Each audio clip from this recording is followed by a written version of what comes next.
दोस्तों, भारतीय जनता पार्टी किस तरह की गंदी राजनीति करते हुए सत्ता हासिल करती है, किस तरह से अमित शाह ऑपरेशन लोटस चलाते हैं और विधायकों को, सांसदों को खरीद कर सत्ता पर काबिज होते हैं, उसका जीता जागता उदाहरण जो है वो ये वीडियो होने जा रहा है।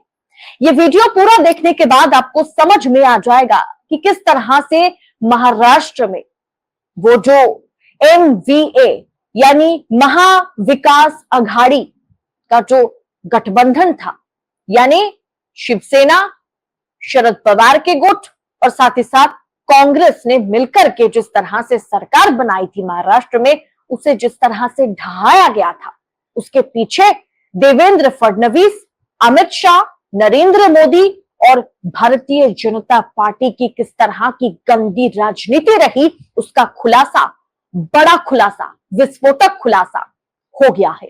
और यह खुलासा कोई और नहीं, जिन्हें बड़े बड़े दिग्गजों को फंसाने की जिम्मेदारी दी गई थी, उन्होंने खुद अपना मुंह खोल दिया है। उन्होंने सारा कुछ का पर्दा फाश कर दिया है। बताएंगे आगे आपको वीडियो में, तो वीडियो को आखिर तक देखिएगा। नमस्कार, स्वागत है आप सभी का देश नीति पर।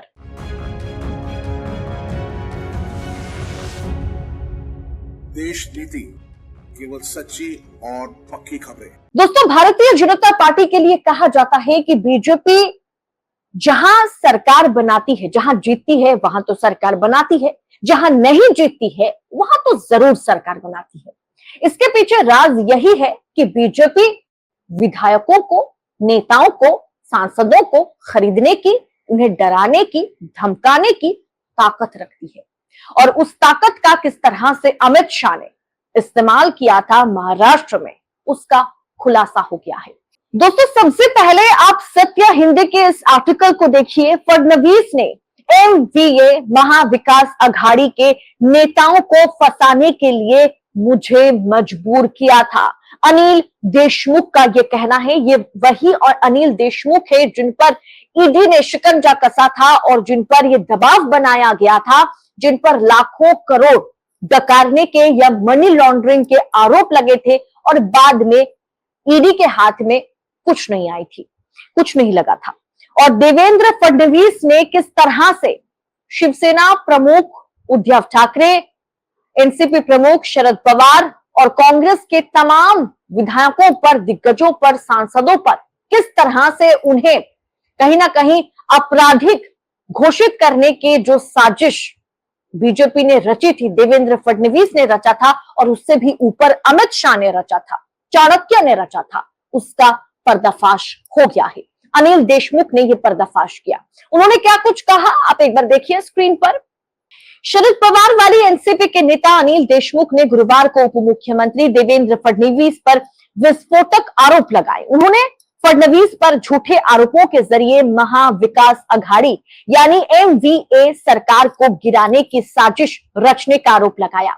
उन्होंने आरोप लगाया कि 3 साल पहले देवेंद्र फडणवीस ने मेरे पास एक आदमी भेजा और मुझसे 4 हलफनामे लिखने को कहा। मुझे उद्धव ठाकरे, आदित्य ठाकरे, अजित पवार, अनिल परब के खिलाफ लिखित आरोप लगाने को कहा गया था। उन्होंने दावा किया कि MVA गठबंधन के प्रमुख नेताओं के खिलाफ आरोप गढ़ने का दबाव था।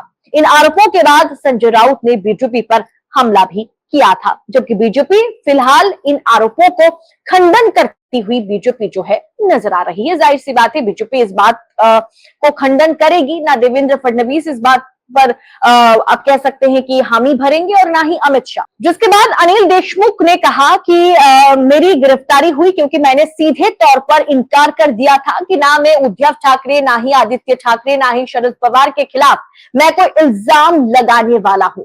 इसीलिए अनिल देशमुख के खिलाफ ईडी ने शिकंजा कसा था और ईडी ने कार्रवाई तेज कर दी थी, जिसके बाद उन्हें जेल भेजा गया था। और उनकी गिरफ्तारी का जिक्र करते हुए उन्होंने कहा कि मैं झुकने को तैयार नहीं था और इसीलिए ईडी और सीबीआई को मेरे पीछे लगाया गया था। देशमुख ने आगे कहा कि आरोप लगाया कि उन्हें एक बहुत बड़ा झूठ गढ़ने और शिवसेना प्रमुख उद्धव ठाकरे के बेटे को बलात्कार और हत्या के मामले में फंसाने के लिए मुझे मजबूर किया गया था। दोस्तों जरा सोचिए कि Bharatiya Janata party free and fair election न करा सकती है। ये पार्टी को बस चाहिए वो इन किन प्रकरण से बस चुनाव जीत जाए, और चुनाव अगर ना जीत पाए तो उसके बाद कम से कम सरकार बना सके। उसके लिए उन्हें आगे प्रमुख नेताओं को, अपोजिशन के तमाम नेताओं के खिलाफ अगर झूठे मुकदमे, झूठे आरोपों की बौछार लगाने के लिए भी बीजेपी या शाह, अमित शाह, चाणक्य, मोदी जी पीछे हटते हुए नजर नहीं आते।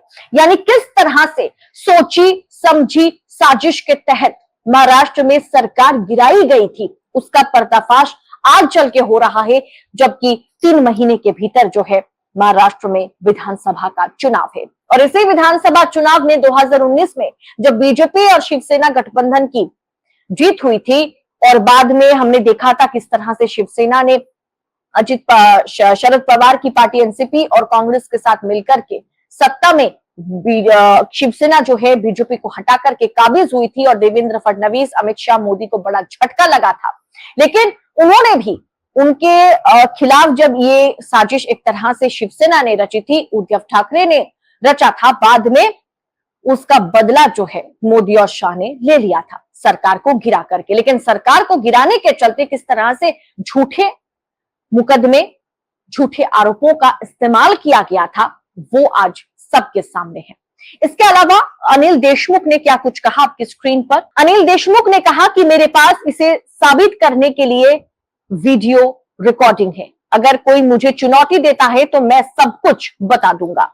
कल देवेंद्र फडणवीस ने कहा कि उनके पास मेरे कुछ वीडियो क्लिपिंग है जिसमें मैं शरद पवार और उद्धव ठाकरे के बारे में बोल रहा था, उन्हें उन वीडियो क्लिपिंग को सार्वजनिक करना चाहिए। यानी देवेंद्र फडणवीस के लिए अनिल देशमुख ने खुला चैलेंज दे दिया है कि अगर आपके पास कोई भी सबूत है मेरे खिलाफ तो आप पेश कीजिए। क्योंकि सोचने वाली बात ये है कि कम से कम 100 करोड़ मनी लॉन्ड्रिंग केस में अनिल देशमुख को ईडी ने गिरफ्तार किया था, फंसाया था। बाद में सिर्फ 4 करोड़ का जो है मामला जो है 4 करोड़ का ही मामला सामने आया। यानी आप किसी पर 100 करोड़ का इल्जाम लगाया और आपको हाथ में सिर्फ 4 करोड़ मिला सबूत के तौर पर, बाद में आपको उन्हें छोड़ना पड़ गया।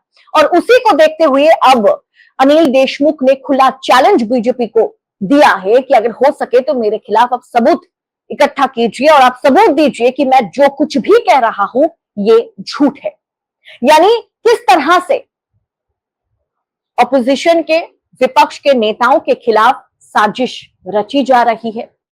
यानी सोचने वाली बात यह है कि किस तरह से ऑपोजिशन के लीडर्स के खिलाफ, विपक्षी नेताओं के खिलाफ अगर सत्ता में विपक्षी नेता बैठे हैं तो उन्हें कहीं ना कहीं उखाड़ फेंकने के लिए बीजेपी, अमित शाह, मोदी जी किसी भी हद तक जा सकते हैं।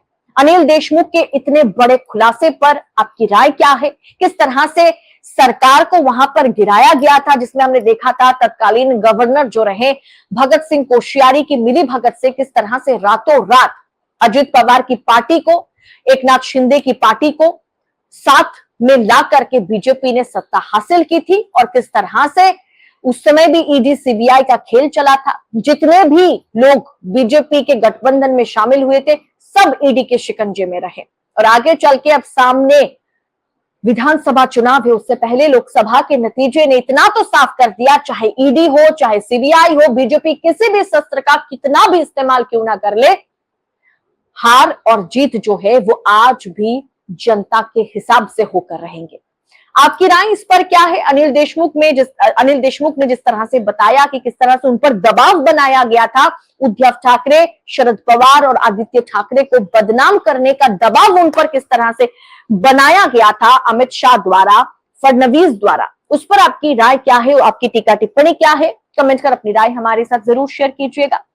बाकी मैं आपसे अपील करूंगी कि देशनीति को भरपूर अपना सपोर्ट दे, चैनल को सब्सक्राइब जरूर करें, हर एक रिपोर्ट को देखने की कोशिश करें, क्योंकि बहुत मेहनत से, बहुत ही रिसर्च के साथ देशनीति आपके लिए खबरें या रिपोर्ट तैयार करता है। इसलिए आपका भी फर्ज बनता है कि आप देशनीति का भरपूर साथ दें। बहुत ही जल्द आपसे स्टूडियो में मुलाकात होगी, तब तक के लिए दीजिए इजाजत। बहुत बहुत शुक्रिया। जय हिंद, जय भारत।